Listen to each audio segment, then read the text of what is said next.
Hello, this is BBC News. I'm Victoria Derbyshire. Here are your headlines from the UK and around the world. Emmanuel Macron is re-elected as French president. He promises to unite his country after defeating the anti-immigration candidate Marine Le Pen. My friends, we will need to be kind and respectful because our country harbours many doubts and divisions. So we will need to be strong, but nobody will be left by the wayside. I'm David Eades in Paris. We'll have the very latest on what some are calling the victory without the glory for President Macron. President Zelensky meets the United States top diplomat Antony Blinken. It's the first time a senior US official has visited Ukraine since the war began. In the UK, Boris Johnson has told Labour's deputy leader he regards claims made about her in a newspaper as misogynistic. The paper said some Conservative MPs had suggested she tried to distract the Prime Minister by crossing and uncrossing her legs.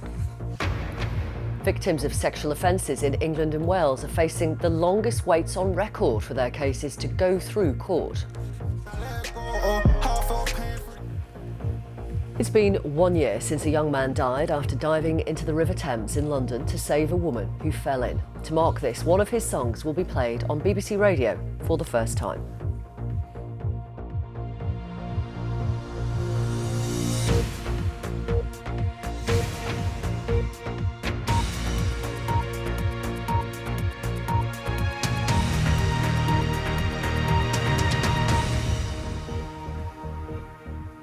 Hello and welcome if you're watching in the UK or around the world.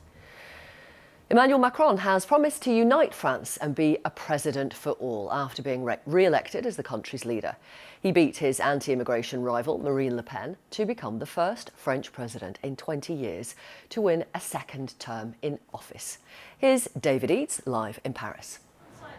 Victoria, thank you very much indeed, and thanks for joining us. We're overlooking the famed Arc de Triomphe, which is really a signal of success for Emmanuel Macron, of a sort anyway. He's vowed to unite the country after his re-election. You might wonder why. Just look at the scale of his victory.